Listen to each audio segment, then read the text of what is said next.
So I'd like to start off with acknowledging that we are broadcasting across many traditional lands today, and we'd like to pay our respect to all of the traditional owners of these lands and to their elders past, present and emerging. I'd also really like to acknowledge our Supporting Young Hearts Advisory Committee members, Angela, Alicia, Claude, Marcus, Nicola and Mel.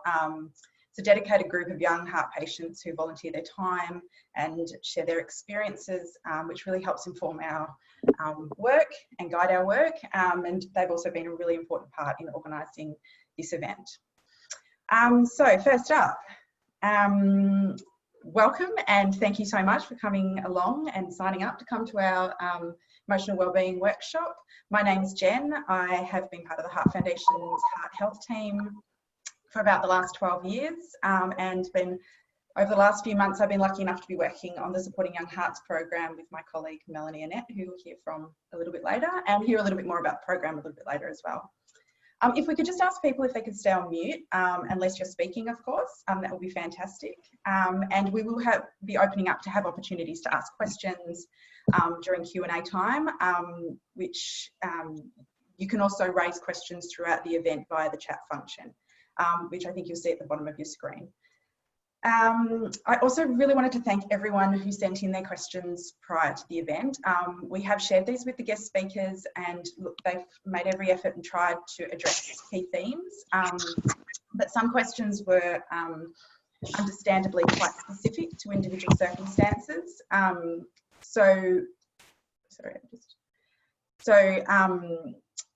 Yeah, we might not actually have the opportunity to cover everything today, but we really do appreciate the time people have taken to submit these questions. And we also just want to reiterate that these questions and topics and your feedback will actually be really helpful in informing and guiding future work. In saying that, you know, if you have questions and things you want to talk about with other people, peers, we do have a private Supporting Young Hearts peer support Facebook platform, which we'll talk about more today. You can contact our helpline on 13 11 12. And of course, we would always say that to consult with your medical or healthcare team for any specific medical advice or to make any changes to any of your treatment plans, etc. Yeah, as I mentioned before, we're going to have some breakout rooms a little bit later in the day, which will be an opportunity for you to connect with other people in this community. And also just wanted to let you know that this is a safe space, and why we did go through the registration process for everyone was so that we could keep this forum specifically for heart patients and their support people around the ages of 18 to 40. So, you know, you've got that opportunity to connect with other like-minded people, people who've gone through similar experiences to you. So enough from me, but just very quickly, one more thing before I move on. We just wanted to put up a quick poll. We're going to be doing a few of these throughout the event, and your answers basically will really help us guide our work, because we really want to ensure that what we're doing is reflective of the needs of young heart patients. So you don't have to fill them out, but it's just would be really useful if you do. So now just my technology is going to just launch my first poll. Thank you very much. We'll just give people a minute or so to have a quick go if they can.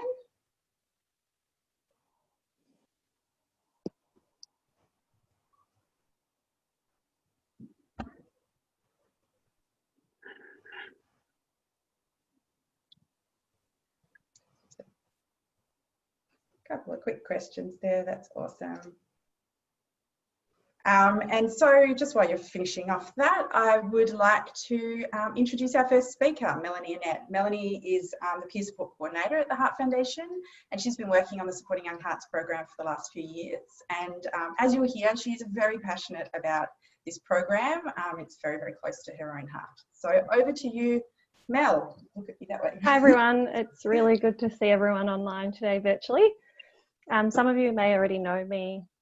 As Jen said, I've been working on the Supporting Young Hearts program for many years now at the Heart Foundation, and I'm also on the Facebook group. And I was actually diagnosed in my mid-20s with a congenital heart disease, and I had surgery, open heart surgery in 2012. That's a little bit about me. And so I'm basically just going to go through some information about the program. So Supporting Young Hearts program offers information, connection and support to young heart patients like ourselves who are living with a heart condition, have had heart surgery or have had a heart event, and are aged between 18 and 40 years old, or give or take. So we have an amazing advisory committee, and actually all of our committee members are online today, and you'll be able to meet them in the breakout room session later. And they basically advise and support and guide us in the direction of the program. So that's really great because they all have lived experience and have heart conditions or events or surgery themselves. Some of the resources we have in the program, I'll just go through those. So as Jen mentioned, we have the Facebook group. So we have around 300 members or just over, and it's really a safe space where you can just connect if you have anything that you want to, put out on there, maybe like your story or something you're going through, you can share, and it's a really great supportive group. So I can accept your request if you can find it on our website page and just click to join the Facebook group. We also have on our Heart Foundation website page, we offer an information bundle, which Jen and I can send out to yourselves. We have digital stories as part of that pack. So the digital stories have 2 suites of videos, and basically they're of young heart patients that have different heart conditions and share their story. They also share information on a range of topics of what they went through. So it could be things from, diagnosis, body image, living with a scar, living with a device, their relationships and intimacy, emotional well-being, and a lot more. Actually, a few people online today have featured in those videos, and they're really incredible. They open up and a really great way to connect with other people's stories. So we share these through the Go Share platform, and also you can also access them on the Heart Foundation YouTube site. And if you go to our website on the Heart Foundation website, Supporting Young Hearts, you can type in Supporting Young Hearts and find them there. So we also have resources, a library of blogs. So many of our community members have shared their story, and these are great in a number of ways. And recently a member reached out to me and just said that she finds these blogs really comforting, because when she's going through something with her heart and she's having a bit of a downtime and something's happened, she will go back to these stories and read through them, and they really help connect her and just make her feel a bit better about what she's going through. We also used our blogs to raise awareness on heart disease, not just being an old person's disease. So obviously it being young people like ourselves affected, and we promote this on the Heart Foundation social media platforms, and we also send them to young heart patients when they connect with us. So if you want to share your story, please connect with us and we can, start that whole journey. We also have events. So we run events yearly, and this is actually the first online event we've ever done. So usually they're face-to-face in Melbourne, because Jen and I are based in the Melbourne office. But this has been great because we've had people from all over the country joining today, and also we've got a couple of international attendees. So the events, usually we focus on a topic. So today we're focusing on emotional well-being, but in the past we've had cardiologists, exercise physiologists, we've had heart patient stories, and we go through a range of topics, and it's really an opportunity to connect. Another resource we have as part of the program is our postcard resource. So this you can find on our website as well, and it's basically for health professionals, and it's a postcard that they can distribute out to their patients. So obviously connecting them with the program. And as mentioned before, we have our amazing advisory committee, and it's actually volunteer week this week. So I just want to shout out and say thank you to the committee members, because they put in so much work and time and are really dedicated. So they shape our program. And yeah, we've got exciting things planned for the future. And if you haven't already done so, please join our Facebook group. And if you'd like any further information on sharing your story or anything, you can contact me at melanie.annette@heartfoundation.org.au, or you can just DM me on Facebook and we can have a chat and go from there. But yeah, thank you. Thanks for your time. You're on mute. You're on mute, Jen.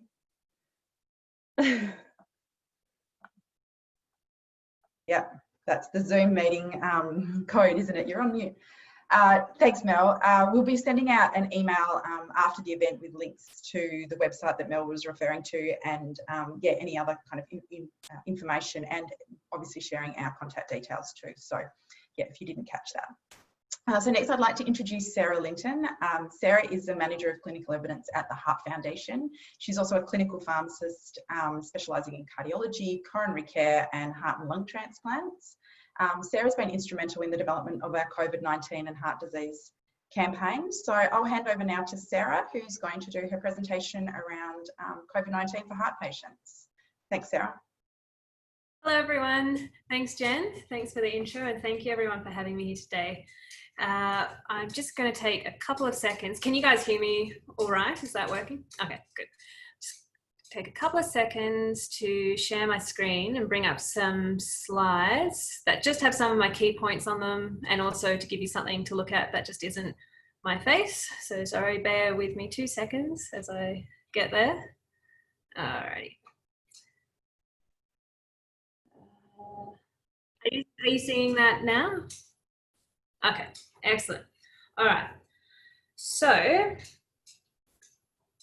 like Jen mentioned, I work at the Heart Foundation and I work in our clinical guidelines team. And that means that part of my job is monitoring and interpreting latest clinical evidence as it comes out. And as you can imagine, for the past few months, a lot of that has been around COVID and what it means for people living with cardiovascular disease.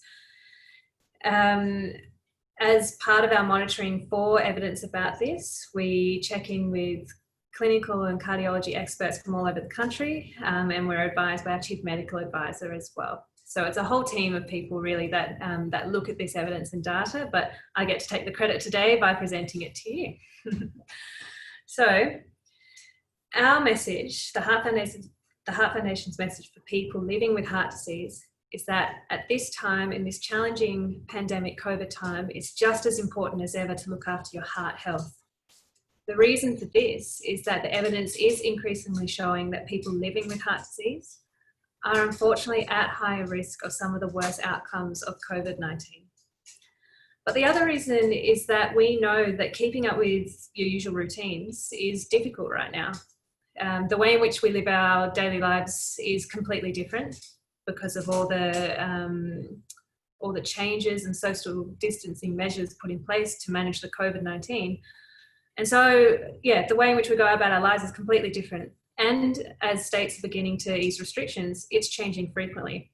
So we know that this can make it hard to keep on top of day-to-day things like diet, exercise, making and keeping appointments with your doctor, and keeping on top of your monitoring and your medications. So we're in this, really challenging and difficult time at the moment where we have a good reason to be concerned, but we still have high levels of, uncertainty about what this actually means for us as individuals and what we need to do about it.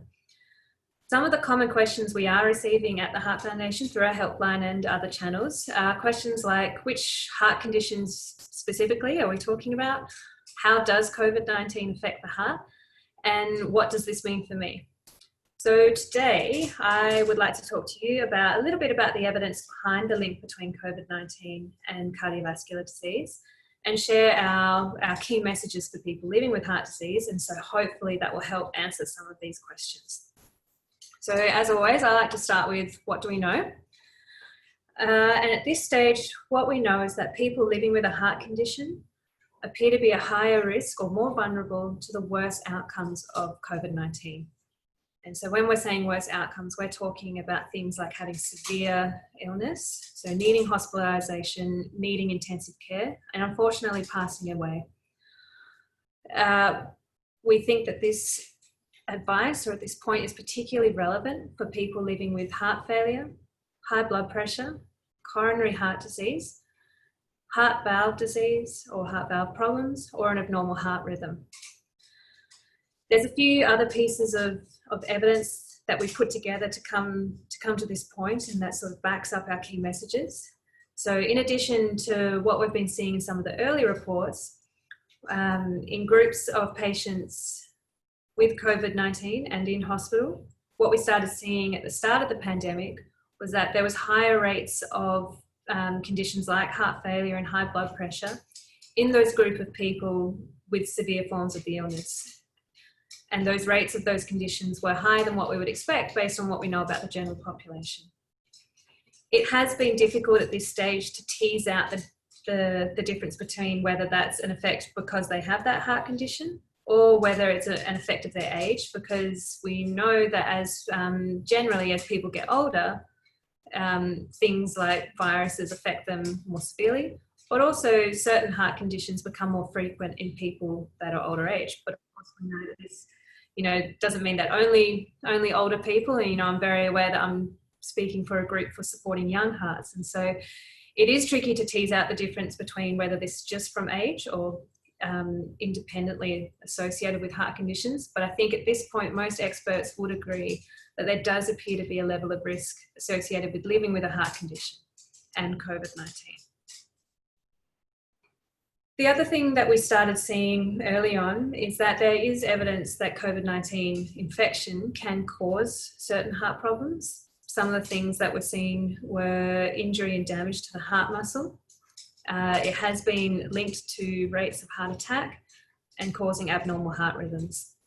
And so what the experts are thinking is that if, one, that's a sign for concern, but two, if someone were to already have underlying heart conditions, there's a good chance that having COVID-19 on top of that could exacerbate a heart condition. And then lastly, we're sort of basing our thinking off our experience from other viruses, from other illnesses that affect the lungs. And so we know from things like the flu virus and SARS virus that when you have a virus that's affecting the lungs, this unfortunately can put pressure and strain on the heart, and so it can worsen existing heart conditions. So when you hear it all put together like that, it does sound quite doomy and gloomy. So yeah, I just want to acknowledge that it is like it would be really scary and stressful to hear those risks laid out like that. And I think for me, certainly what I've been hearing from other people as well, is that the uncertainty about what that risk means and if it affects a certain person, adds to that. The good news is that there are steps that you can take to help reduce this risk. And at the Heart Foundation, we are here to support you in helping to look after your heart during this challenging time, during any other time as well, but especially now, because we know that it's especially challenging. So our 5 main messages that at the Heart Foundation we wanted to focus on to support people living with heart disease and to help them look after their heart health through this time are summarised on this slide. These are our 5 key steps. So the first thing that we really wanted to focus on for people was to encourage people to stay in touch with their doctor, to follow their care plan, and to keep taking their medications as usual. And so the reason why this is one of our key messages is that we know that people are hesitant about going to the doctor or going to the pharmacy at this time for a number of reasons. We know that people are trying to follow the government advice for staying home as much as possible. We know that people are concerned about being exposed to COVID-19, and we know that people are concerned about placing burden on the healthcare system while they're dealing with this pandemic. But because of what we know about the risks associated with heart disease and COVID, we still want to encourage people to keep in touch with their doctor and to keep following their care plan. And we wanted to encourage people to take advantage of some of the remote ways in which this can be done at the moment. I'm not sure if anyone here has had experience with telehealth appointments, but there's ways for your doctor to at least do a preliminary assessment and write things like scripts remotely. And so we want, and whether that's over video or phone or both. And we know that as well that lots of doctors' surgeries are putting infection control procedures in place on site if it is the case that someone still needs to come in for an assessment or a test or whatever they think is necessary. So we wanted to highlight that for people and encourage them that there are ways to do it remotely, and that if your doctor says for whatever reason that you still need to come in person, that it is okay, and that they'll be taking every precaution that they can to keep you safe as well.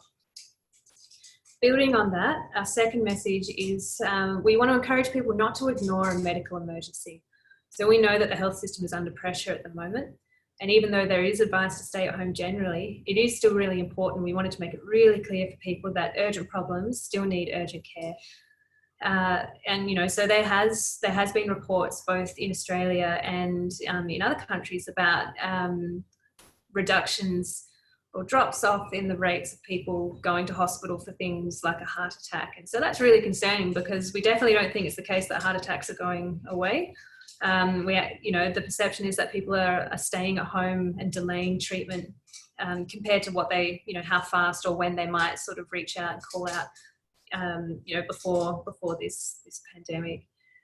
And so, yeah, we want to make sure that people still feel comfortable to find that balance between following the advice for social distancing to help protect themselves from infection, but also reaching out and getting medical care when they need it, whether that's their ongoing maintenance and checking with their doctor, or seeking out urgent help when they need it.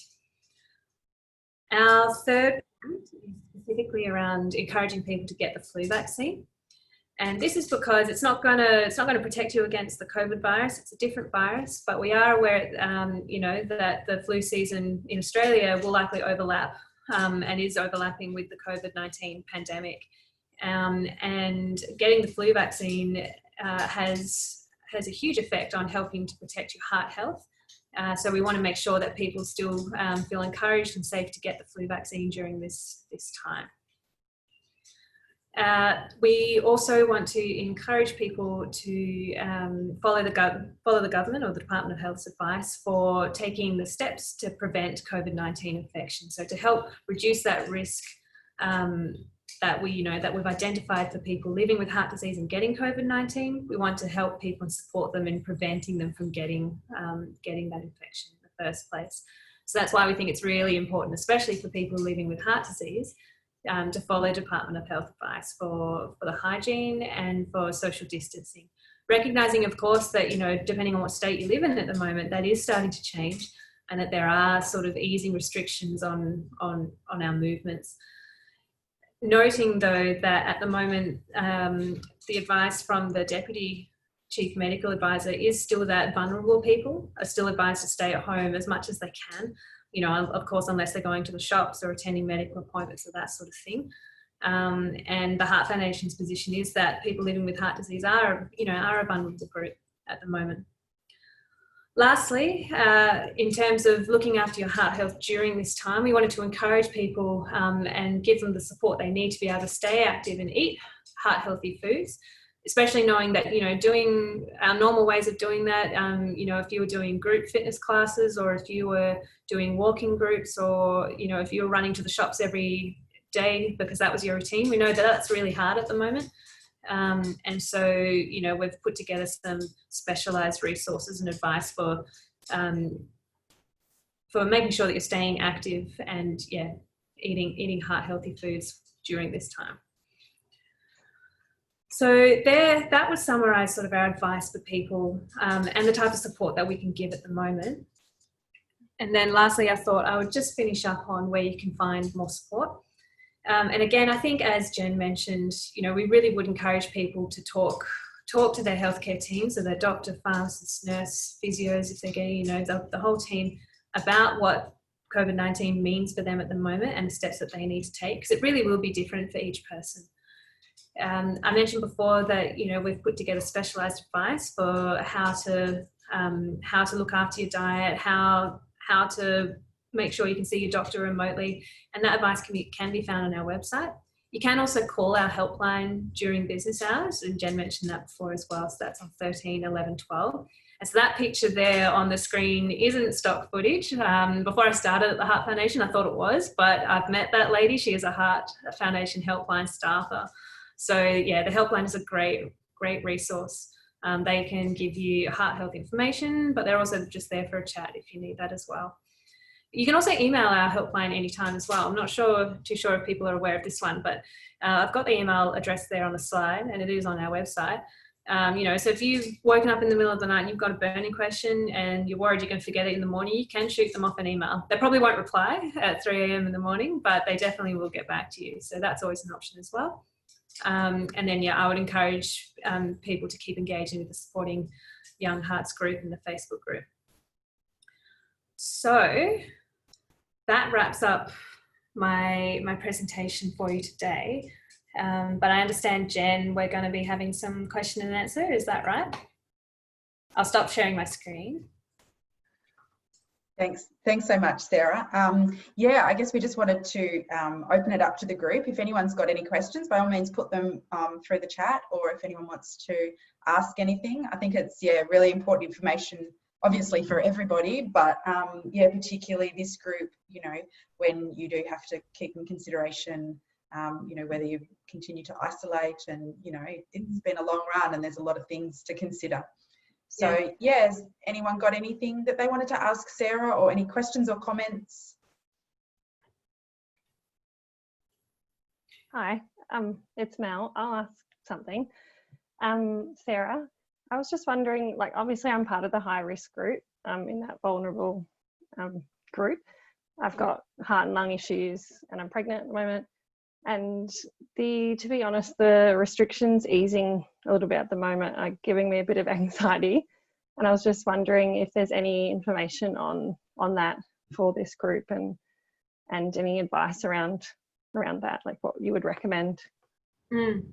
That's a really good question. I think, you know, when the pandemic first started, a lot of the concern and the information that was coming out was focusing on exactly who is at risk and what that risk means. But you're right, now that we're starting to ease back restrictions, you know, it brings up this whole other question of, well, what do I do now? Like, do I go back to work, or do I go out into public, and is that safe? And I think, and understandably, that causes a lot of anxiety and stress, because I think it's really hard to know off the top of your head. I think it's really hard to come to a definitive decision, and I think that decision is going to be different for every single person.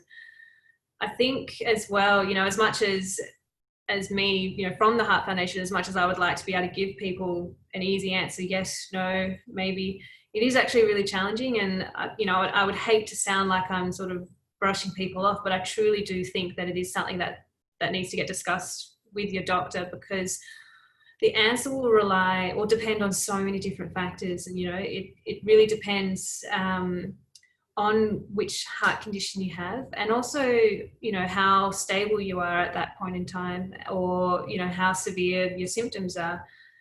You know, I gave that sort of list of 5 broad groups before, and I know that just throwing the word around heart disease is a very broad term. You know, that can mean a lot of different conditions, and so it is tricky. You know, whether or not it's sort of safe to return to work and what that means will also depend on, you know, any other health conditions that you have, the type of work and workplace that that we're talking about, how you get there, the commute. And then also sort of like, it's because we're balancing, I guess what we're talking about really is we're balancing up this risk that we've identified against all our other needs just as people. And so, you know, this type of decision will take into account things like your financial, family and social situations. And then of course, because depending on which state you live in, the restrictions are different. And so I guess my thoughts are that it really is a very individualized decision and an assessment, which is why I think it's really helpful to have these conversations with your healthcare team, your doctor, because they know you best, they know all your history. But also that's that uncertainty about what to do is, I think, understandably very stressful. And I think, you know, being anxious about that, is very understandable at this point of time. Thanks, Sarah. And you know, answers your question somewhat. It's a really tricky one. Thanks, Sarah. That was good. We've got a few questions coming through in the chat, which is fantastic. Thanks everyone for sharing. And I don't know if it's something we can go through in detail, but I know someone's asking around finding it difficult to get a medical certificate going back to work, being a school teacher, which, you know, can understand. I know there's been a lot of discussion about school and school teachers and things like that. So that, yeah, I can imagine that would be really difficult. And, you know, whether people are being supported by their employer. And you would hope that if you do especially have a chronic condition, that, you know, you'd be able to get, you know, from your GP or your specialist, you know, you would hope that that was something that would be open to you, especially during this time. I know at our work they've said even a tiny sniffle, you wouldn't want anyone to come in. Obviously, we're all working from home, but yeah, it's difficult. I think, just to add something to that, Jen, yeah. Through some of the questions coming through, I think it absolutely is like how well you're supported by your employer as well. I know someone mentioned, they've kind of just been left out in the cold because people think of people over 65, it being at risk or heart patients. And so, I personally find it, I have a really supportive workplace, but I find it challenging because I have to justify everything. People just don't take it on face value, and that in itself is quite emotionally draining because, I have to sort of explain to people why I'm self-isolating, why I'm not back at work. And my team's really great about that, but it is just a heavy burden because I guess people look at us as young people, they can't see any physical reason why we wouldn't be, going back to work and going about our day as some other people are choosing to do at the moment. Thanks, Ange. And just one quick one, maybe more, Sarah. Someone else has just asked, they're going in for a procedure next week. Is there anything additional that you think or do we have any advice from the Heart Foundation about anything additional people should be doing if they're actually having to go into hospital for something? Yeah, that's a great question. Sorry, I can certainly understand that going into those environments would be, incredibly stressful. I think in terms of specific steps to prevent infection, the best place to look, because that's more, that's relevant for many different people, not just people living with heart disease. The best place to look for the most up-to-date information is Department of Health website for their sort of specific steps, in terms of hand washing, keeping physical distance, and that sort of thing. I guess the other thing I would recommend is trying, either talking with your doctor or perhaps talking with the staff, either at the clinic or the place that you're going into to have the procedure, and just ask them so that you know ahead of time what their measures are. They might, be directing people to come in by a certain entrance. They might be telling people to make sure that they use that, the hand sanitizer that they have out the front. And so I think because a lot of places do have sort of systems and procedures in place for this exact thing, talking to them about it so that you know what you're going to be seeing when you get there, and you can know what to expect about what they're going to be doing to help reduce that risk for you, I think could be really useful. And also because, again, it will be different, different places will be doing different things.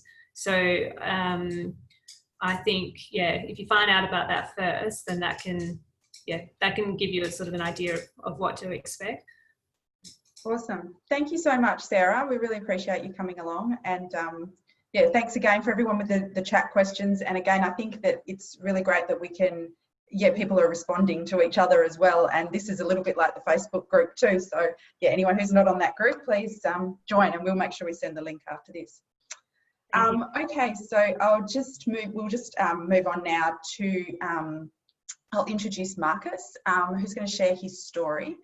Marcus is a young heart patient, and he's actually also one of our newest members on the Supporting Young Heart Advisory Committee. So we're very excited to have him here today and very grateful for him to share his story with everyone. So thanks very much, Marcus. I'll hand over to you. All right.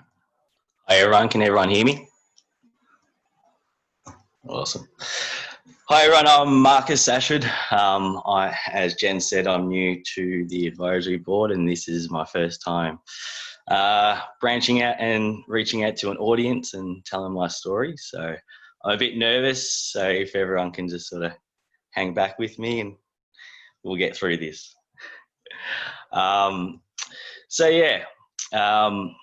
Last year, back in February, on the 23rd of February 2019, I was at home around about 11:30 at night, just enjoying a football game, late night football game with my friend on TV, when I suddenly had a strange feeling right in the middle of my chest. It sort of felt like it was reflux or heartburn. And I'd sort of dealt with that for a little bit of time, and having some previous pain around my shoulder area from work and that. I didn't think too much of it. So what I did is I started stretching myself out in my room, and once I got my arms up and stretched out, the pain went from the middle of my chest all the way down my shoulders, down to my elbows, up the jaw, into my jawline, which was probably the most excruciating pain I've ever felt. After that happened, I had a real hot flush into my body, and started getting a real hot flush. So I had to cool myself down. I walked out to my balcony, sat outside. Within a few minutes, my whole body went cold, all in water. I think I passed out for about 5 minutes on my balcony.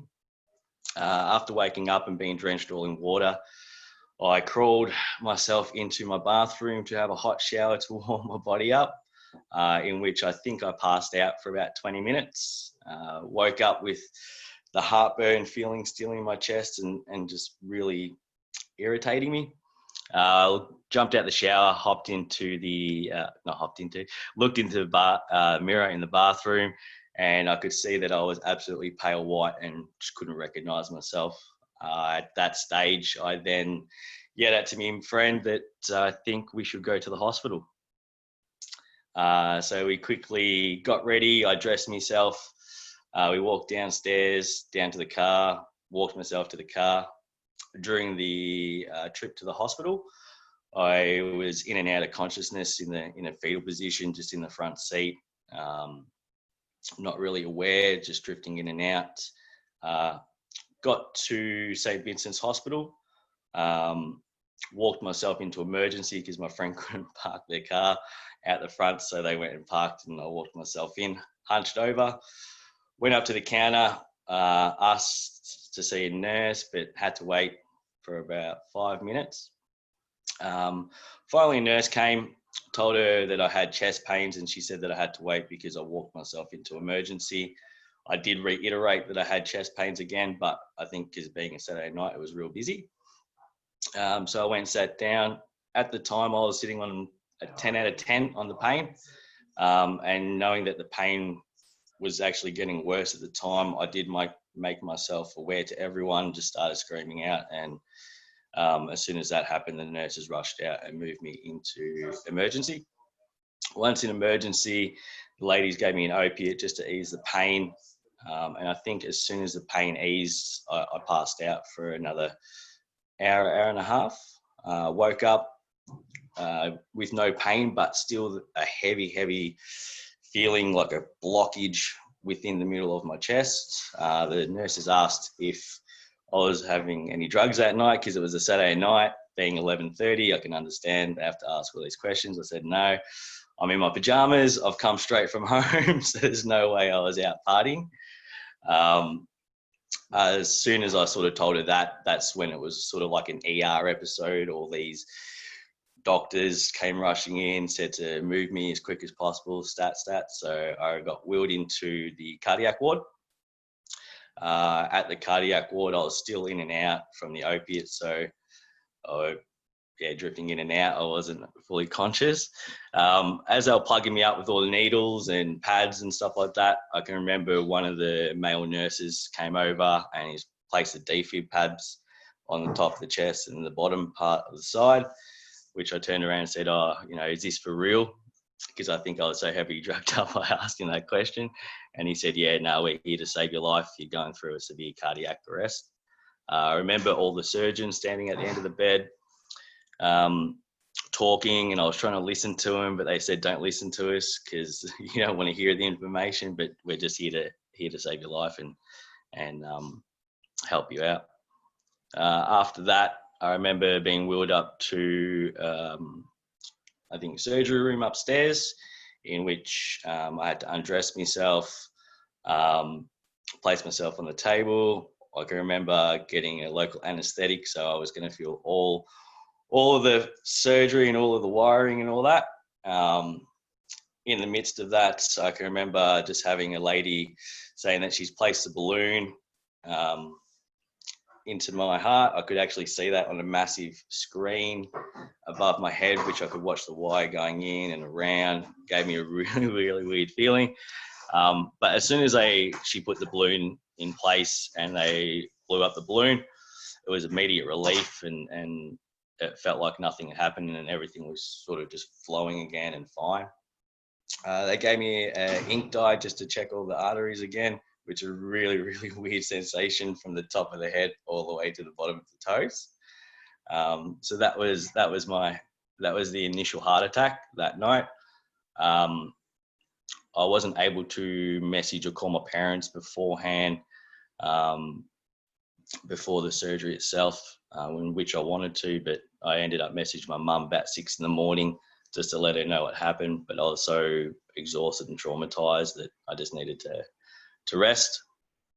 Later on that afternoon, the doctors informed me of the operation itself last night, and that it was successful, but there were still 2 more blockages around 2 small arteries around my heart. So the first one was my right main block, which gave me my heart attack that night, and they had to fix up 2 smaller ones that were wrapping around the heart itself. They were going to consult on that for the next few weeks and just see if I was able to live through that on a mediocre sort of slow life, or get a bypass done, a double bypass, and be able to live a sort of normal life, or get back to a normal life. So the next morning I was informed that, that I may need surgery later on. During that time leading up to finding out if I was going to have the surgery or not, there was a lot of emotional and mental battles. Looking and researching into open heart surgery itself, sort of opened my eyes to what the surgery involves, the detail, what they do when they pull the heart out. You're on a bypass machine. So a lot of things just came rushing into my head, about life itself, if life was going to be different after it, if I was going to be normal afterwards, and just everything else. But being a positive person myself, beforehand, I knew that I could be positive about this situation and change it instead of being down and out. So on the 17th of March, a month after the heart attack, I was informed of the open heart surgery, which would be a month after I was informed, on the 18th of April.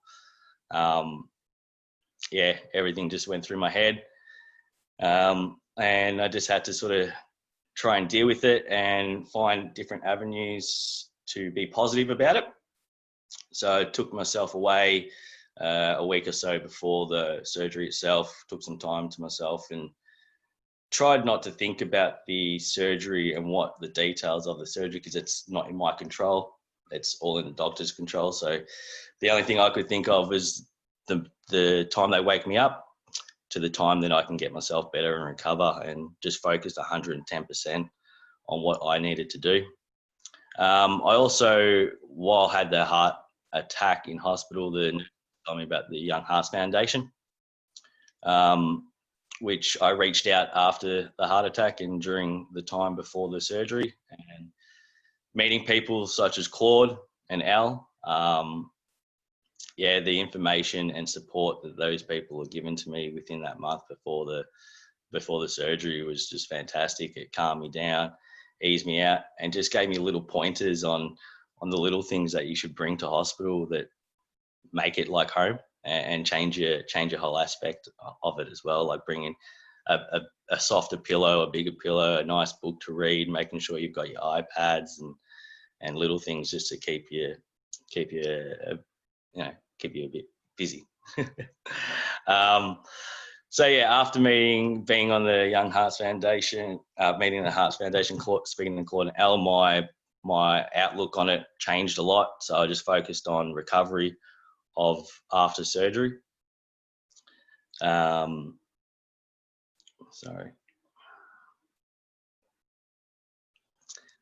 month goes by and I go to hospital and had open heart surgery on the 18th at 6 o'clock in the morning.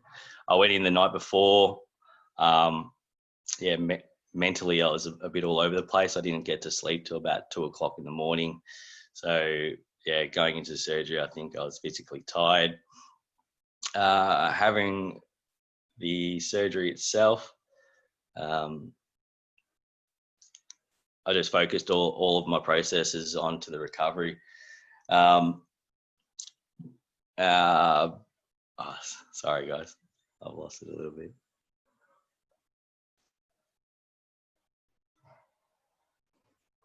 You're doing great, Marcus.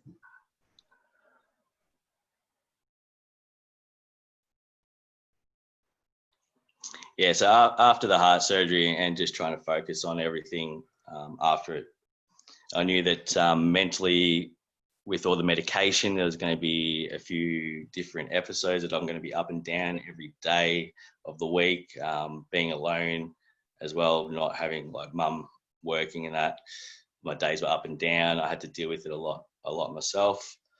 Having the wounds, getting in and out of bed, you had to make up little ropes to, pull yourself out of bed because you can't push yourself up with your arms. You can't walk.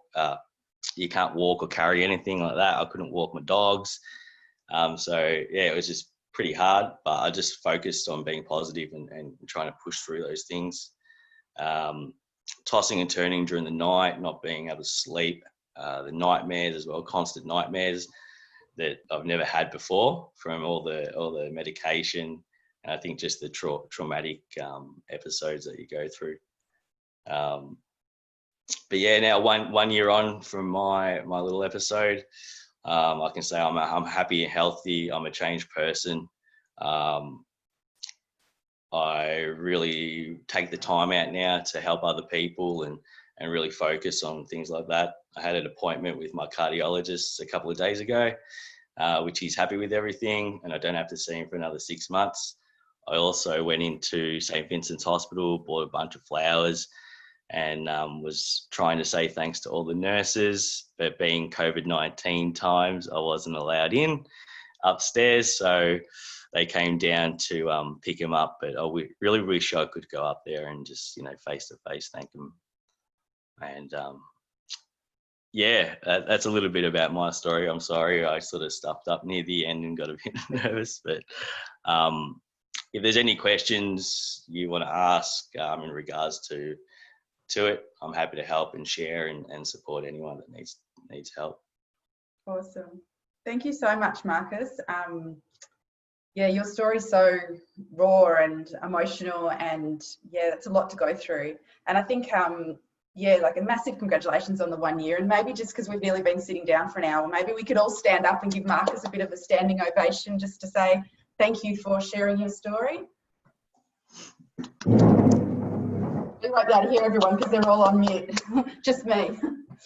And look, it's really great to hear about some of the strategies that you took on board to prepare yourself. Like I know you mentioned that it's the doctor's job, and what is in their hands, I guess, once you get to that point, and kind of trying to let that go. And then also the comment about taking yourself away from the weekend. That was, yeah, I think amazing, sort of to help you get yourself in the right mindset.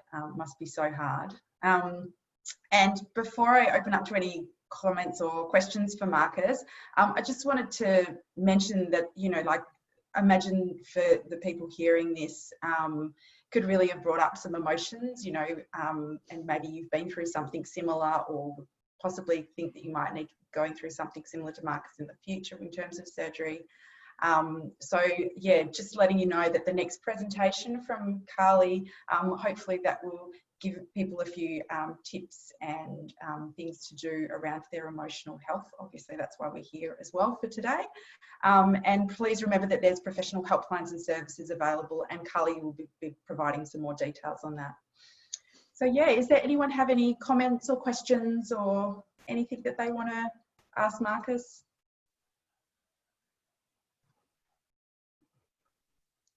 Yeah, I just thought I'd say something and pop in and chime in. Thanks, Marcus, for sharing your story. It's pretty amazing. Not just pretty amazing, it's just wow, gobsmacking. That's the first time I've actually heard your story full time, and it brought back a lot of emotions for me personally. And you can see it was really raw, and a lot of things there that probably one of us can take and understand. We've each got different heart conditions, but yeah, there's really there's insight into what you just told us. When I first met Marcus, it was through the Heart Foundation, and I reached out to him because I think I saw your post about the fact that you were about to head into open heart surgery, and I felt the need, I felt the will to reach out and just say, hey, I've been there, I've been through it, and I think it's really important that we all acknowledge the importance of reaching out to others. And being younger people, it's probably, it's difficult to talk about these things because it is viewed as a old person's disease.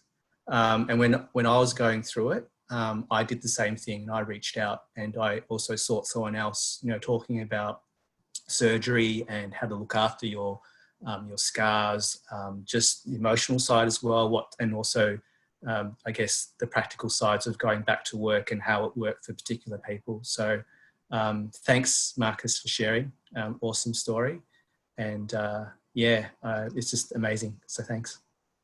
Thanks, Claude. I appreciate you reaching out to me. If it wasn't for you, you're a big part to my recovery, mate. So I appreciate it. Thanks again, Marcus. And thanks, Claude, for your comments there as well. Really think that sums it up well in terms of young people and not always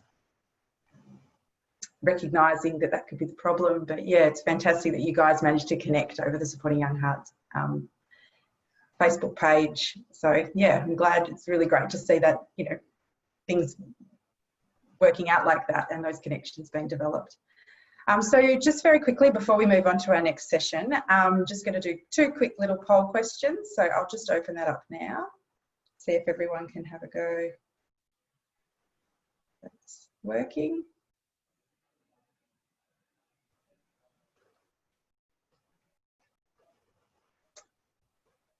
And just while I think it's going. Anyone let me know if that poll's working? Oh, there we go. Oh, yeah. It's come up now. There we are. It takes a little while. I didn't realise. So I'll give everyone just a minute to do that.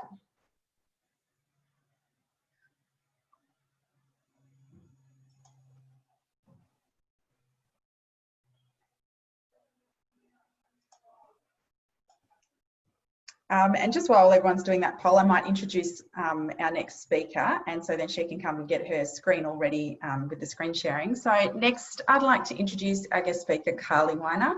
Carly's a clinical psychologist with a very special interest in working with young people and helping them to understand and cope with trauma, managing chronic heart conditions, amongst other things. Carly also works at Headspace and private practice. So maybe, Carly, if you want to come on and share your screen, and we can... Thank you so much. I'm also interested... Thank you. Thanks, Jen. I'm also interested in the poll around people, how they feel they're coping and what sort of areas. So that's really great for me to know as well. Let me just share my screen.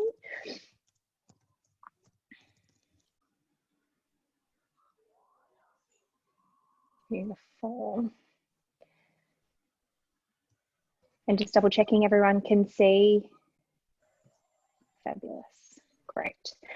Okay, thank you for the introduction. So my name is Carly Weiner and I'm a clinical psychologist, and I have been doing some work with the Heart Foundation for a number of years now around emotional wellbeing and heart health. I don't personally have a heart condition, but I've worked in cardiology and health and hospital settings for a long time, and I'm particularly passionate about cardiology and emotional wellbeing, so it's great to be here. So what I'll be talking about with you today, a little bit of a summary, is emotions and how they play out, particularly in cardiac conditions. So I'm going to give you lots of information today. I'm going to talk about heightened emotions. So lots of people have spoken about worry, anxiety, and panic. And there's been lots of questions that have come through around trauma as well. So I'm going to explain what trauma is and PTSD, because it is quite common with heart conditions. And I'm going to talk through a number of different coping strategies. So not all of them will apply to everyone, but hopefully it will give you just a bit of an understanding of where to start. in terms of learning how to cope and how best to cope with you and whatever you're going through. And along those lines, talking about emotional recovery and what that means. And I'm going to give you an opportunity for questions. And as we mentioned before, there'll be a breakout group at the end, depending on your heart condition. And hopefully that'll give you a chance to talk about general coping and link in with people that are having really similar experiences. So before we start, I thought it would be great if we could get in touch with our emotions a little bit. So I'm going to run you through a number of polls and I'm going to show you some pictures, and I want you to respond with what emotion you feel when you see them. So there's absolutely no right or wrong, and what this is designed to do is to highlight that emotions can change in an instant, as I'm sure much of us are aware. So it's good to be able to get in touch and just notice what happens with our emotions. So let me see if I can pull up this poll. So let me know how you feel in response to this. And I'll give you a few seconds. Yep. And I actually had a lot of fun Googling smiling dog images. So whatever emotions I was going through that day, that was very helpful. Yeah, so hopefully I can just give you a couple more seconds there. About 90% of you, great.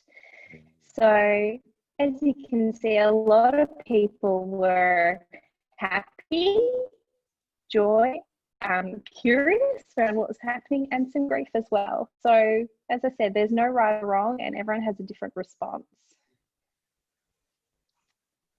So this next one here.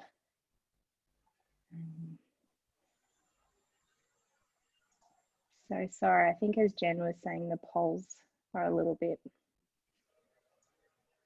delayed. So this is a photo of an airplane in the sunset. Oh, yep, few hopeful, uncertain. Yeah, disappointed if you might have had a trip this year, definitely. So, great, thank you everyone. This one might have some different mixed emotions.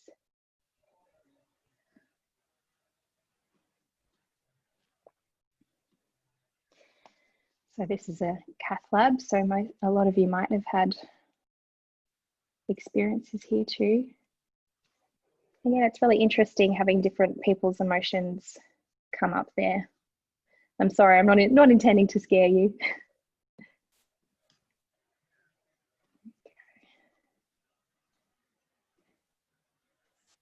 We're all familiar with this one.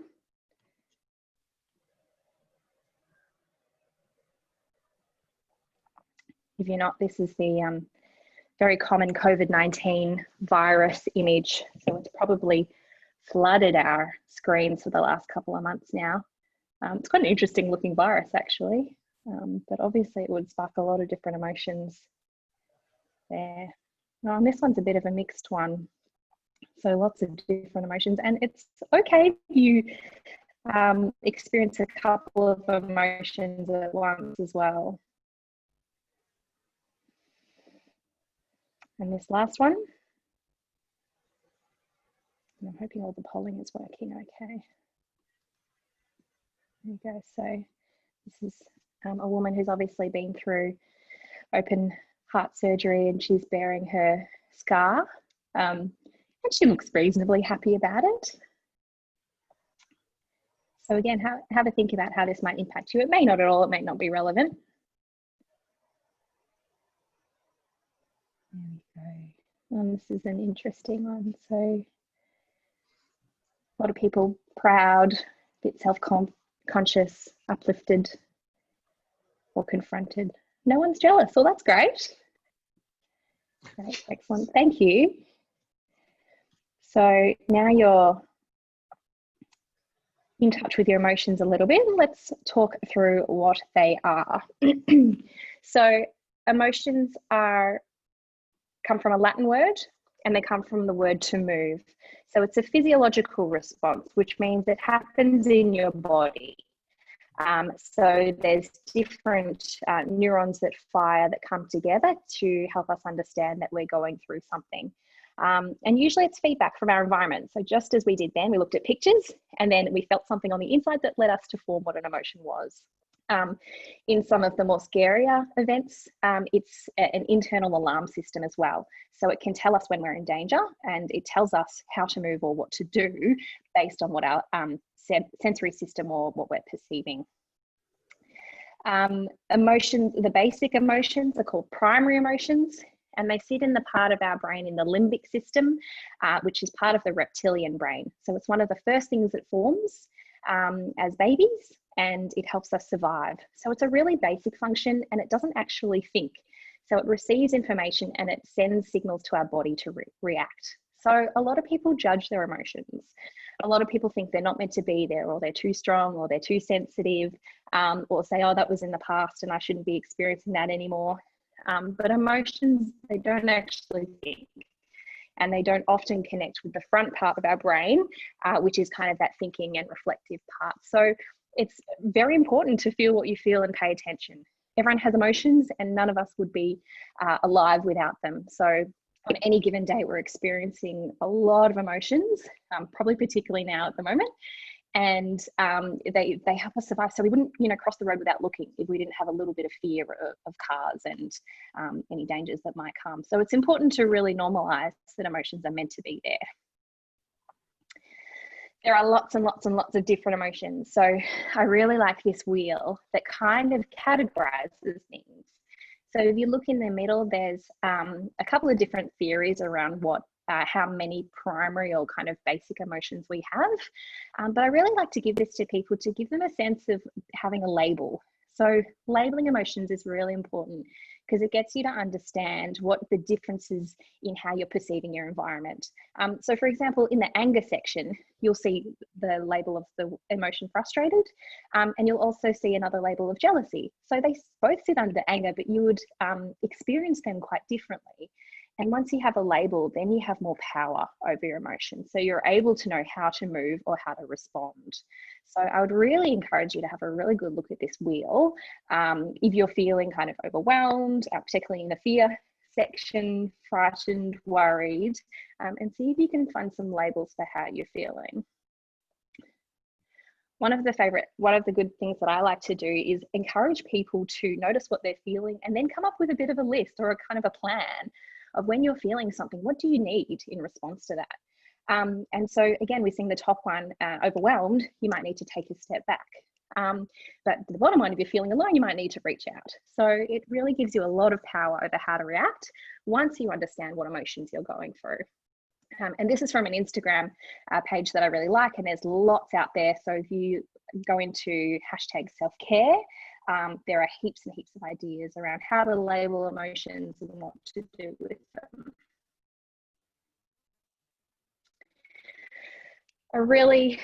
One which I suppose brings a lot of you here is anxiety. There's lots of anxiety in the world at the moment, not just, I guess, in the cardiac population, but particularly around COVID-19 and the media and the alarm around the virus and what's happening with it can bring on a lot of anxiety. So here are some common, I guess, symptoms. Not everyone experiences them all, and everyone experiences anxiety differently, but anxiety often sits in the body. So it's a lot around increasing your heart rate and breathing rate.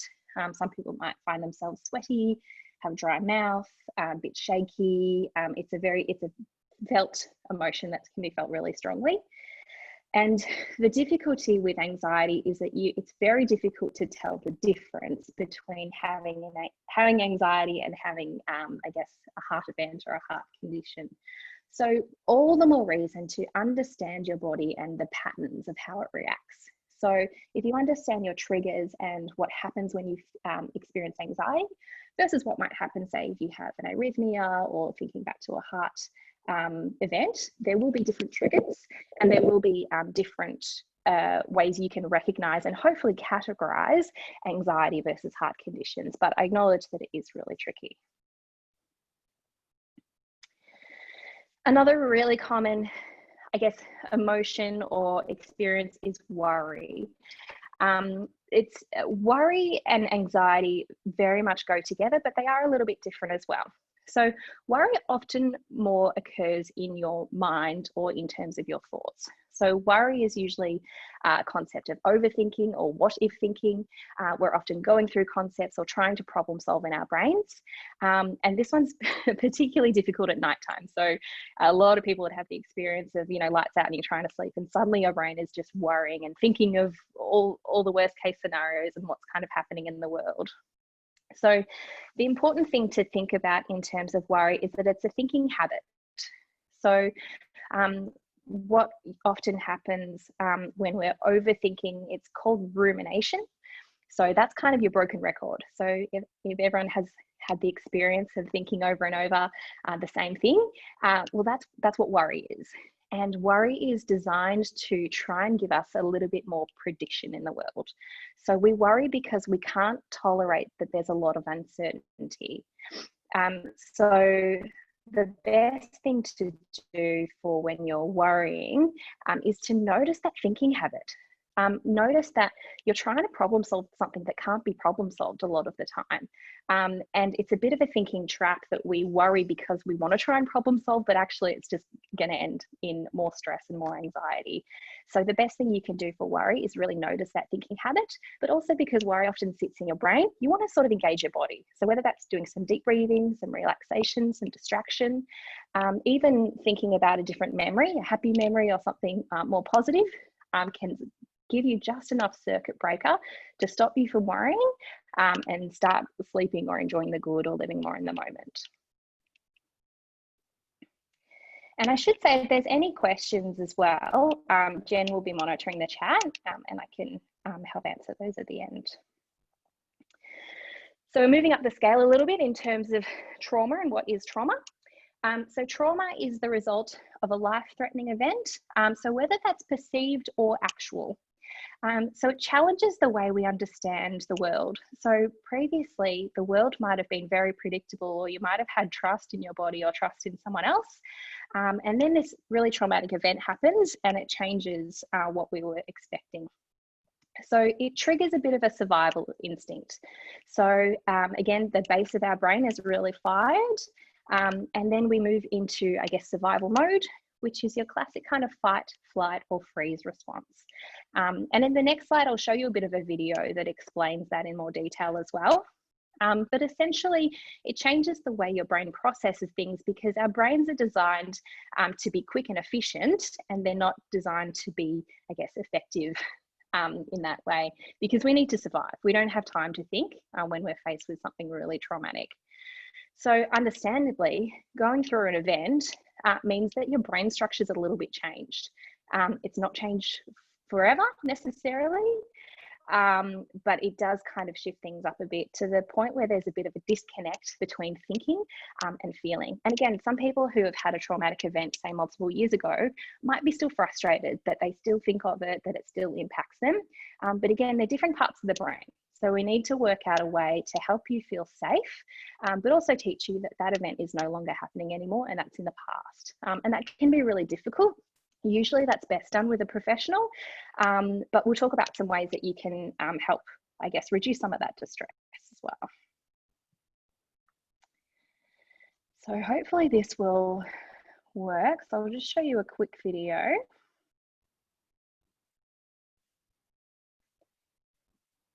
And please let me know if you can't hear. Give me a thumbs up if you can hear. Today's session is about trauma. The latest in brain science will help you in your work. I'll start with a tour of the parts of the human brain. The reptilian brain maintains basic bodily functions. The limbic system is also instinctive. It deals with fear and pleasure. For example, you pat a dog, it senses pleasure, and without thinking, wags its tail. The neocortex is the site of logic, imagination, planning and control. It's more sophisticated, but because it's conscious, it's slower than the older parts of the brain. The amygdala is a key part of the limbic system. It has one job: to sense danger and set off the alarm. When it's a matter of survival, the primitive parts of the brain override the conscious part. There are 3 possible survival responses: fight, flight, or the one that people don't think of, freeze. When the alarm goes off, blood and oxygen are diverted to muscles, adrenaline floods the body, and all systems that are not crucial to survival are switched off. Normally, the job of the hippocampus is to file memories so you can retrieve them later, but in times of danger, it stops filing memories, which makes it harder to gather evidence later on. Instead, the hippocampus switches to pumping cortisol. What's useful about cortisol is it stops us feeling pain, so we can focus on survival. Can anyone give me an example? A farming accident where a man carried his own arm for a mile without feeling any pain? Yes, excellent example. It is an evolutionary safety mechanism which is fast and instinctive. In essence, it's our body's very clever way of protecting us. To recap, an example of the 3 parts of the brain working together. You're standing at a bar. Your reptilian brain is keeping your heart beating. You're enjoying the pleasure of a nice pint with your limbic system. You're using your neocortex to work out if there's time for another before the last train. What could happen to make the amygdala kick in? What if this happened? The way you'd respond would depend not on your logical brain, but on your instinctive brain. Being glassed in a bar would be a traumatic experience. Who can give me another example of an event that can cause trauma? Great.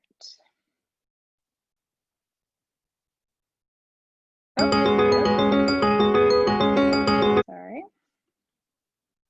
Okay. So just to recap what happens when our brains experience a traumatic event, and this could be anything from a heart event, as Marcus described. It could be a health diagnosis in general, so that moment that you receive a diagnosis or receive some really bad news. It also depends on other people's responses. So it can be really traumatic to see how other people respond, or them, you might have witnessed something in someone else as well. Being awake during a procedure can be really traumatic as well. And it's possible that even foreign objects, so when you think about it, our bodies are not used to being poked and prodded and having devices and all sorts of things attached. So wires, VADs, needles, they can all cause traumatic responses. And so what happens here in this, as you can see this diagram, you receive a stimulus or a trigger.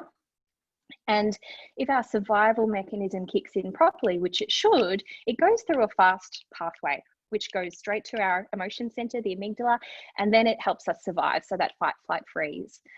The issue with being stuck in, I guess, a traumatic experience or a traumatic memory is that fast pathway is very easily triggered.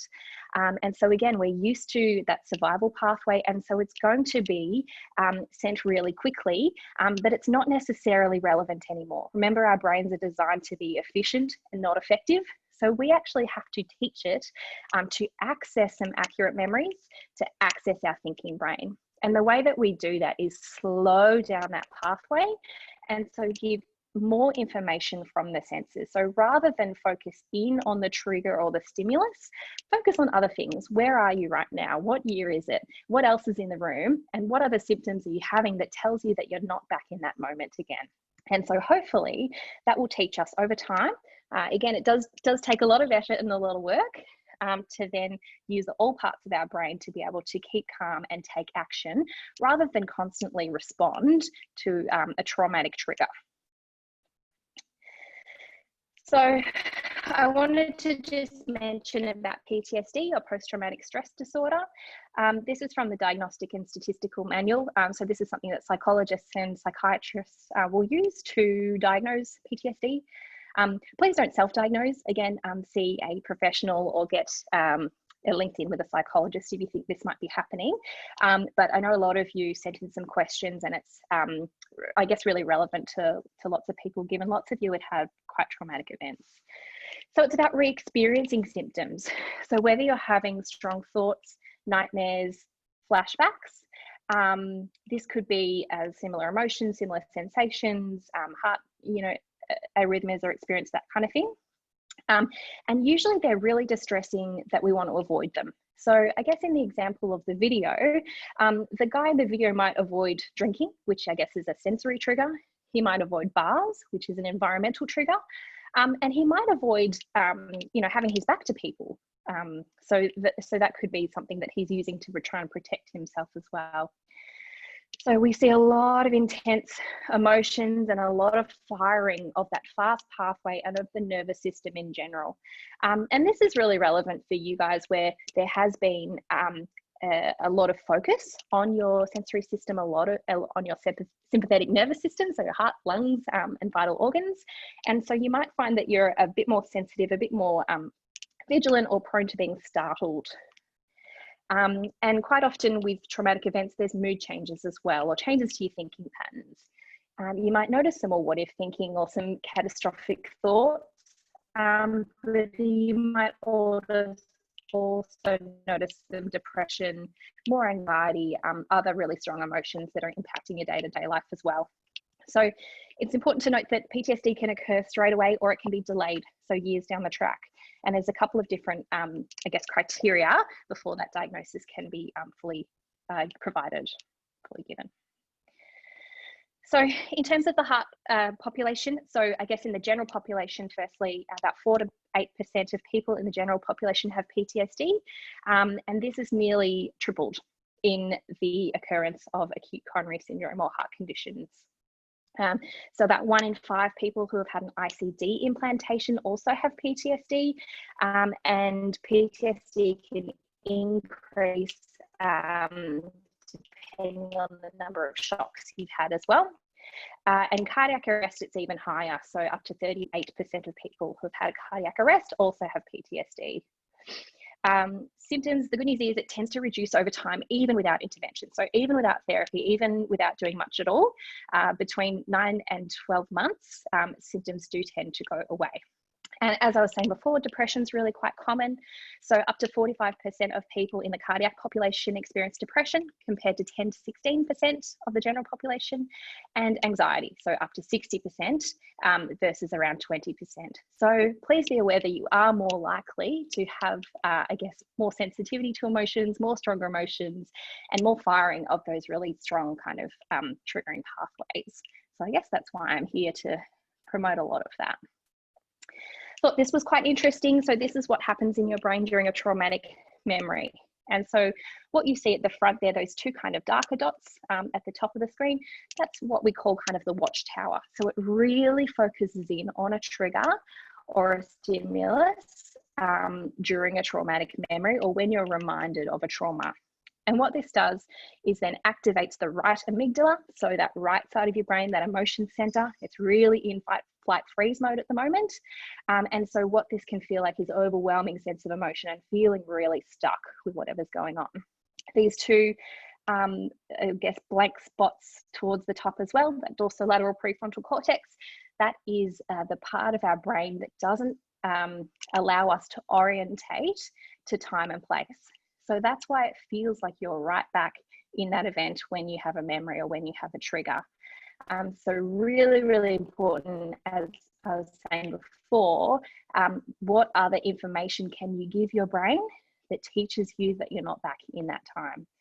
So really important to orientate to the room, use other senses, and get more information, which can sound counterintuitive when you're feeling quite overwhelmed too. Now I'm going through speed lightning here, but a lot of you commented about panic attacks. And it's sort of not surprising based on the information that I've given so far about panic, particularly given in the cardiac population again. So how it develops is you notice a body sensation, such as my breathing feels odd. You have a thought about it, you focus on it, so that watchtower at the front of your brain, and you might kind of ruminate, or you might have some more thoughts, some more worries, some more stress about it, think that it's really bad, and then that freeze response kicks in.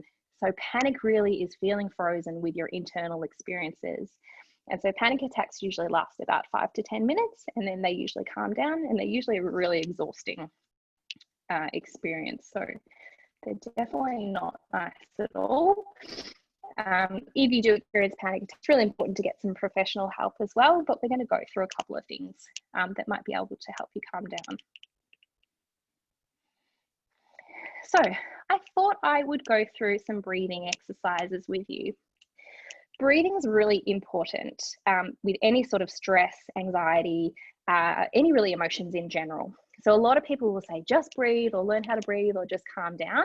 What I thought I would do is go through three different, well, there are an option on the screen for 3 different types of breathing exercises. What I might do is go through the rib exercise.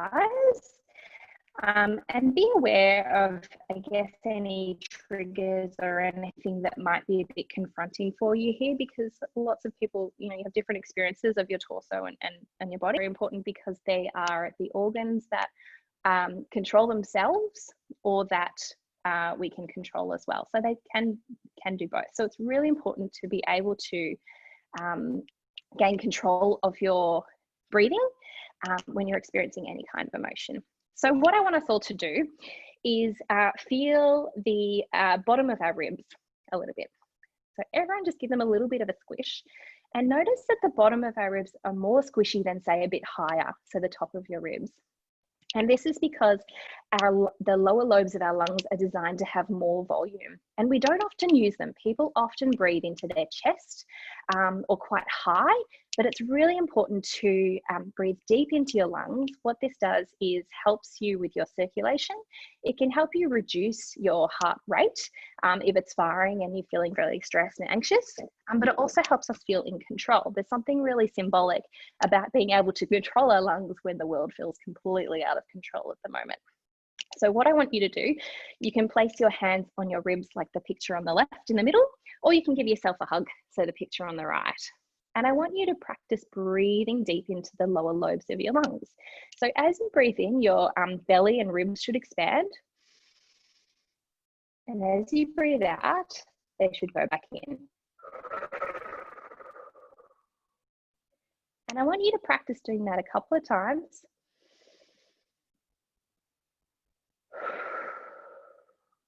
Until you notice yourself relax, sinking in a little bit, have a bit of a play around different parts of your body that you can feel expand and contract.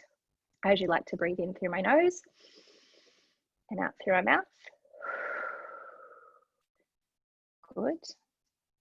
And so I'm going to take you through one of these gifts, which I really like because it's helpful to be able to concentrate on something. Sometimes breathing can be really triggering or really difficult to concentrate. So see if you can follow this gift, breathing in and then breathing out again.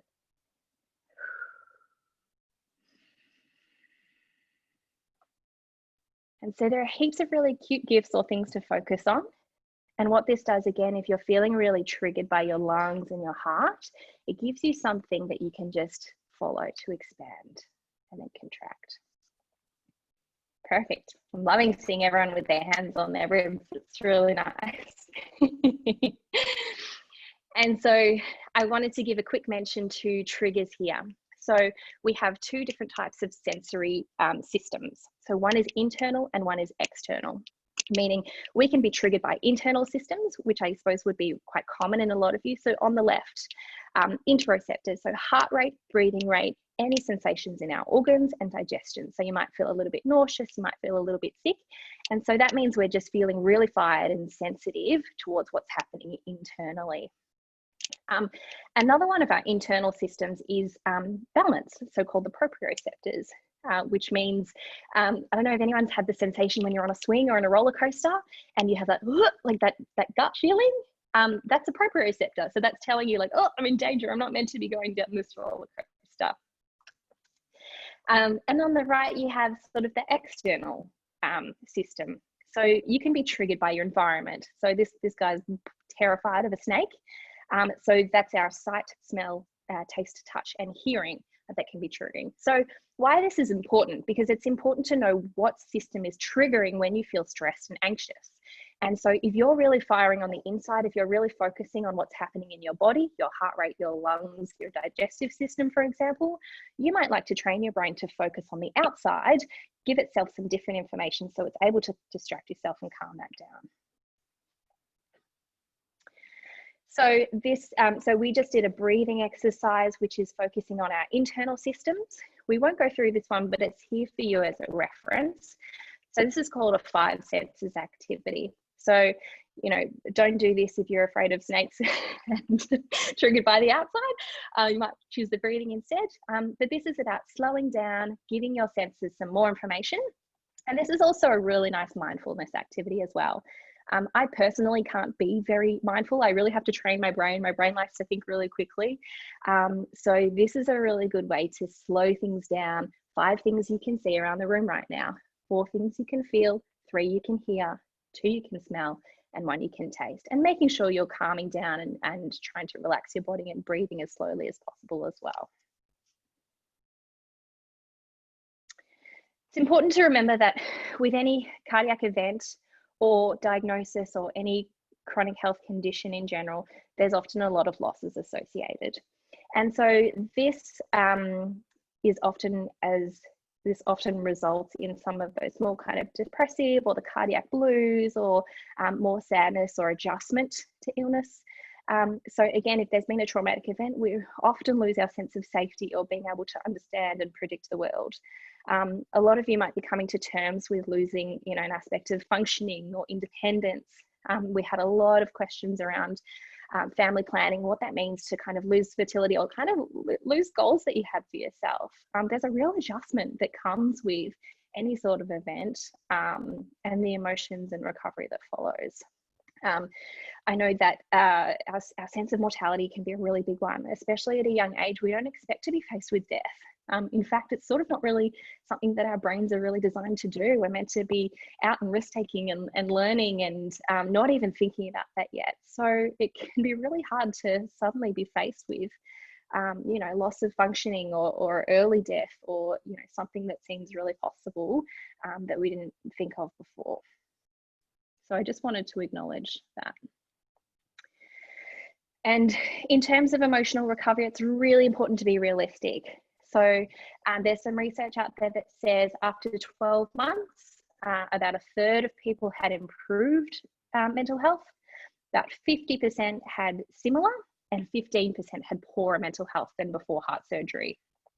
So your physical condition directly affects your mental condition. So it's really important, particularly in that first year, to pay attention to all the physical recovery, your care plan, making sure you're keeping on top of physiotherapy, medications, etc. And that will help your mental recovery down the track.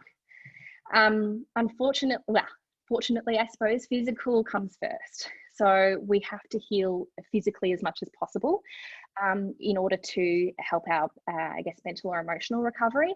And quite often what will happen is that people will recover physically, and then suddenly a few months later, there's these emotions that come up. So whether that's trauma symptoms or whether that's, you know, worrying about coping for the future or planning or worrying about it happening again, we often see that. So don't be concerned that after you feel physically recovered, that emotional recovery kind of pops up and rears its ugly head. So that's completely normal. There are definitely things you can do to help your emotions process themselves along the way. And that's making sure that you're staying well rested, not putting too much pressure on yourself, getting lots of social support there too.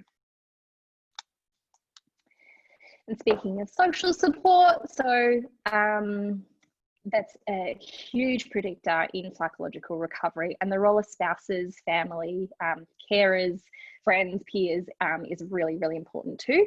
And that's why a lot of the organisers here are really passionate about providing peer support through the Supporting Young Hearts Facebook page and making sure there's a community connection here. So just a quick mention about partners and spouses, they typically have higher anxiety and depression. They feel less in control and they often are hyper-focused, not sure what to do, not sure how to manage their own emotions, or sometimes they don't feel like they should be looking after their own emotions because they're looking after their partners or the people with the heart conditions. And they're directly related. So really, really important, any partners or carers out there or anyone passing this on, making sure that it's very, very important for partners to pay attention to their mental health.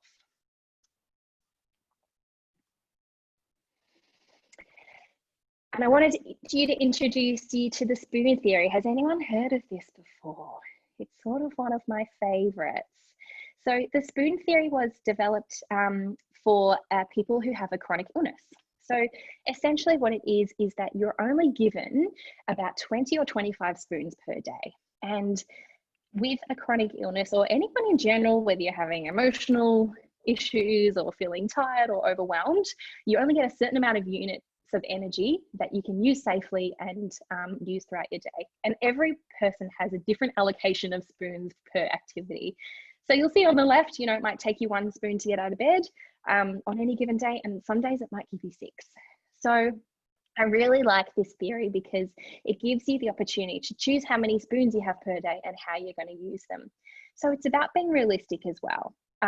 Not a lot of people will understand that you may have limited resources, or you might be more tired, or you might just be overwhelmed by seeing people, or just generally getting by. So have a think about how many spoons it takes you for each day, each activity. And the one on the right says, as a chronically ill person, I only have X spoons at my disposal each day. Therefore, I must pick and choose wisely. And so this comes into recovery in terms of getting back to work, getting back into, fitness, for example, or any other lifestyle activity, socializing. You're allowed to say how many spoons it takes you to do what. So please be really mindful of the energy that you have and the capacity you have on any given day. And I think that's a really great thing to look up if anyone's more interested in learning about spoon theory. I know, Mel, you thought this was really helpful too. So I've given you a lot of information, so just a little bit of a summary. So it can be helpful to understand your emotions by putting a label onto them. This gives you more control and more ability to then be able to plan with what to do with them. Get to know your triggers and your common body reactions. So whether that's an internal trigger or an external trigger, and follow that pattern. So if you notice that you have a worry and then it triggers, an increased heart rate and difficulty breathing, for example, that tells you some information about how to respond. Be very aware of that fast pathway response and have a little bit of compassion for it. So your brain's done what it needs to do. Now we have to go through the process of recovery and retraining it to be more accurate rather than fast. Develop a bit of a coping plan, so get to know your emotions and what works for them, and the importance of learning how to breathe in those lower lungs and doing those exercises regularly. So by breathing into the lower part, we're actually relaxing our diaphragm, which is a muscle. So we need to train it. We need to do that regularly, and that will help you feel more in control when you're feeling anxious, worried, or panicky. Again, focusing on other areas of your brain, whether it's the senses, whether it's distraction, using different memories, coming up with a couple of different tools in your toolkit to be able to cope with whatever emotions you're going through, and paying attention. So that's spoon theory. So your level of energy and resource for the day, and show a bit of compassion. That is perfectly okay. Recovery can take a really long time. So it's all right to go at your own pace. No one else can tell you how fast or slow you should go. It's really difficult comparing yourself to someone else. So pick your number of spoons and choose how you're going to use them. Some other things are really important. So making sure you have a really good routine, and the basics are actually the most important in managing your emotions. So making sure you're eating right. As Sarah was saying, good nutrition for heart health will get you a long way. Having a good sleep routine. So going to sleep at the same time every night and waking up at the same time in the morning. This will help you recover. It'll help you give the sleep cycles that can process emotional events, and it helps you with a bit of control and a bit of regularity in a really unpredictable time at the moment. Exercise where it's safe to do so. So exercise will help strengthen some of those neural pathways as well, to be able to calm down, because think about it, exercise, we're increasing our heart rate and then calming it down. So we're going to have better strength when we're able to use those tools to manage anxiety. Practicing self-care and mindfulness, so however it works for you, and remembering to delegate and get some social support. So using apps, reminders, don't make things harder than they need to be. And if that works for you, spending time with nature, animals are great, and allow yourself to feel whatever emotions you're having. Cry, process, reflect, feel what you feel. Whatever you're going through is a natural reaction to whatever you've been through in the past, and it's your brain's way of coping and saying, hey, pay attention to me, you need something. In terms of accessing support, the Heart Foundation website and blogs are excellent, as well as the Supporting Young Hearts on Facebook, and also the Heart Foundation Support Helpline, as we've mentioned before. You may also like to link into some professional support, so whether that's the social work or psychology department at your health centre or speaking to your doctors. Also really important as well, if you have any specific questions or concerns, again, I know there was some family planning, so linking in with an obstetrician, gynecologist or other specialists that can help you get the information that you need as well. There is a specific Beyond Blue COVID-19 hotline. Should have put the number there, but we can put that up. So that's what the government has funded to be able to speak specifically about coping with COVID-19. That's not a heart specific one, obviously, but it's available there.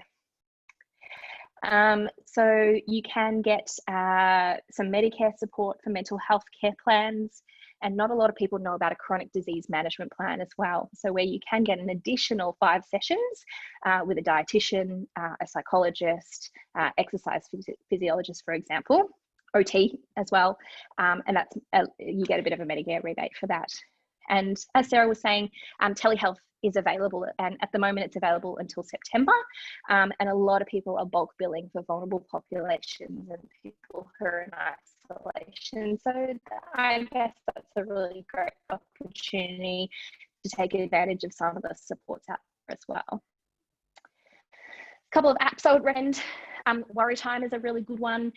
So I really like that one because it allows you to input what your worries are, and it gives you a time per day. So you can allocate an hour just to worry if you want to worry.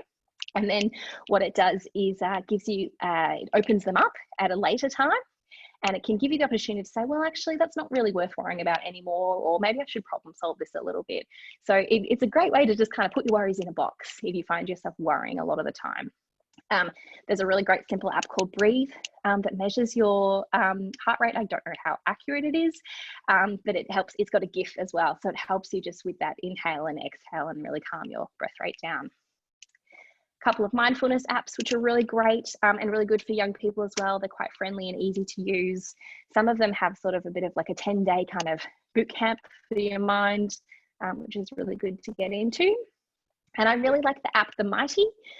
This is an app for social support with health conditions. And so you can access people with similar conditions or, you know, in the heart patient community. So I really, really like that. And feel free to comment if you have any other apps or anything as well that I might not have mentioned. It would be great to share resources with each other. And thank you so much. There's a lot to take in, I'm sure. But if you have any questions, I'd be very happy to answer them.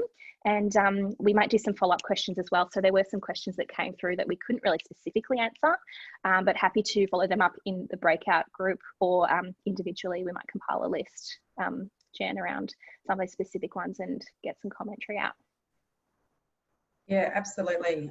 There was, like you said, lots of really fantastic questions and more coming through in the chat, Carly. So I was just going to raise, someone asked around, you know, when you're talking about that fight or flight or freeze, is there some sort of way, preparation that you could do, even if it was over time, to sort of prepare yourselves for those, like, so that if you're having that response, you're sort of better prepared for that traumatic event maybe, or something like that?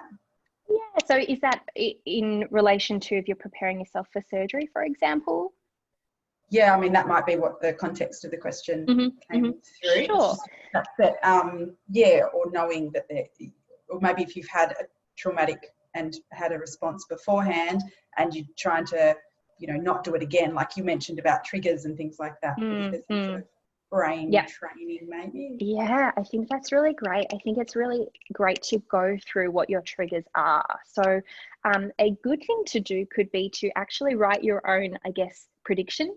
So if you know that, for example, you're going to the hospital next week and you might be triggered by that, you could write like, next week, I'm probably going to be triggered by going into the hospital.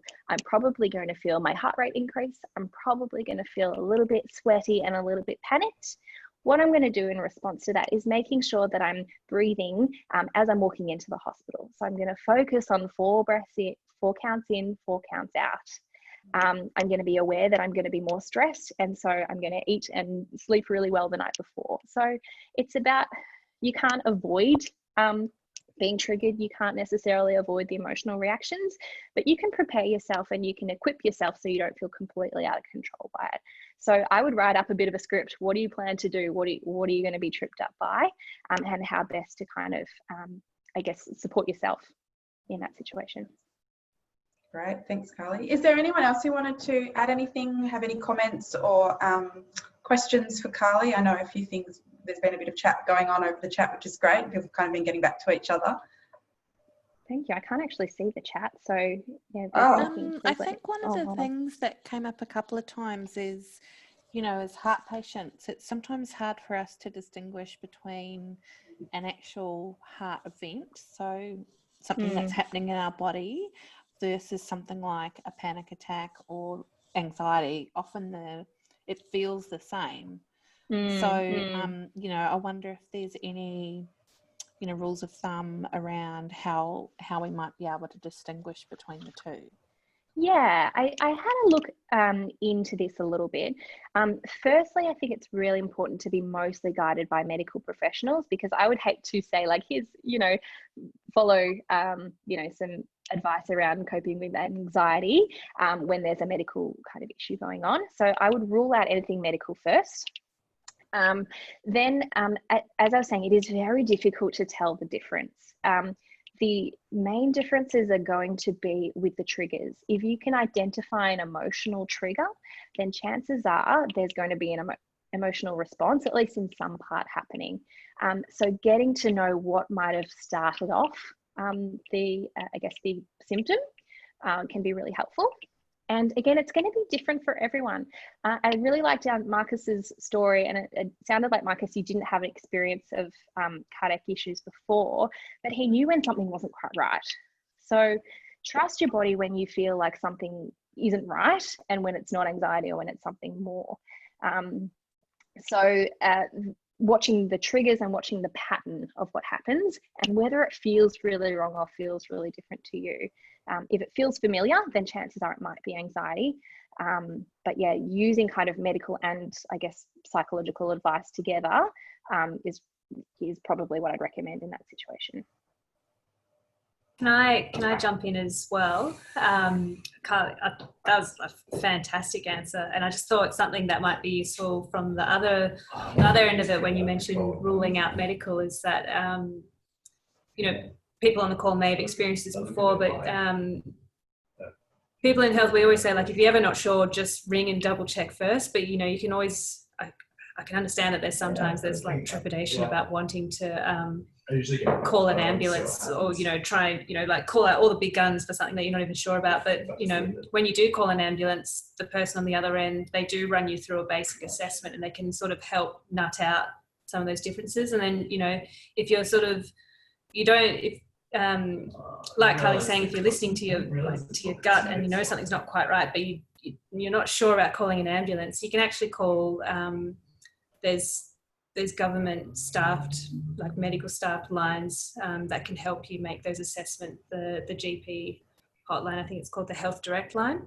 So those can be really good resources as well for trying to sort of get some preliminary help with teasing out that difference in screening, ruling out that medical aspect that Carly was talking about. Thank you.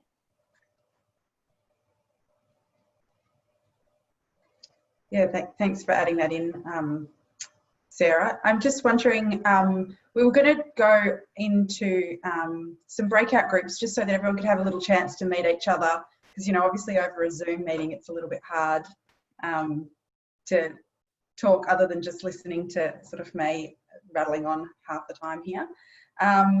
So yeah, did we want to do that, Mel? Yeah, or maybe we can do the polls first, and then we can all get into our breakout groups. So we've got a few more poll questions to go through, and then we can all head into our groups and yeah. Okay, yeah, sure. One of the questions actually asks about breakout groups, so maybe just leave that one. This is just our last poll. It was just a bit of a sort of feedback, and by all means feel free to send us any feedback via email. You should all have my email address, I think. And yeah, I'll just get that started now, and then we can go into our groups and finish off the day with hopefully some connections with some other people and meet some other people in similar situations. And I'm sorry I didn't get to all of those questions. I was sort of trying to look at them, but I'm just aware of the time as well, and I don't want to keep people too long. I know 2 hours on a Saturday is a fantastic commitment. I was going to say, what we can do is actually save the chat and look at these questions and respond to them. And absolutely. Well. So yeah, please don't feel ignored. That's a great idea, Carly. And also Carly will be jumping into the breakout group. So yeah, just be aware she's going to be coming in, and if you have any questions that she can, or anything you want to highlight in the presentation. And I'm also, I am part of the Facebook questions or anything that comes up throughout the week. Don't hesitate to email or I'll post them in the page, and I'll get back to you too. So I'll stop sharing now.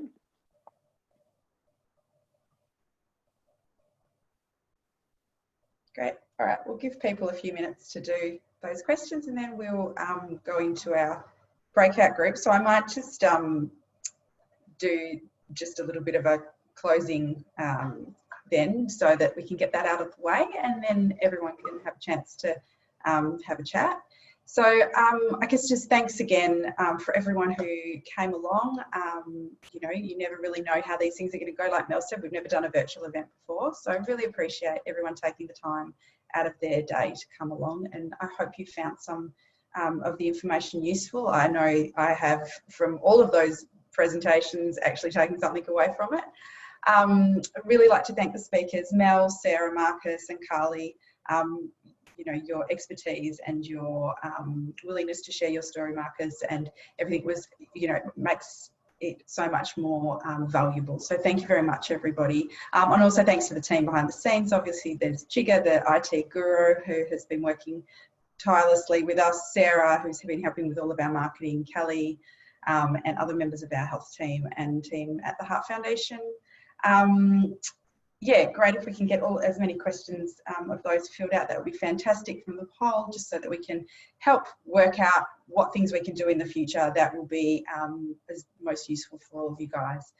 And like Carly said, we've saved those questions. We'll be getting in contact with everybody after this and just providing a bit more information, and especially if you had specific questions, that we'll do our best to try and either answer or point you in a direction to try and find some answers for you or some further support. So yeah, just I guess thank you everyone for coming, and yes, join the Facebook group, the Supporting Young Hearts Facebook group, if you don't already. If you're not already a member, and yeah, remember that we've got our helpline as well, 13 11 12, for any questions about your heart related questions about your condition, or yeah, anything related to that. And also, sorry, just want to jump in and say thanks to our advisory committee as well. Oh, absolutely. Sorry, guys. They've been helping us with the planning and input for the event. So thanks, guys, for that as well. And Jen, great job. Yeah, and Mel, you too.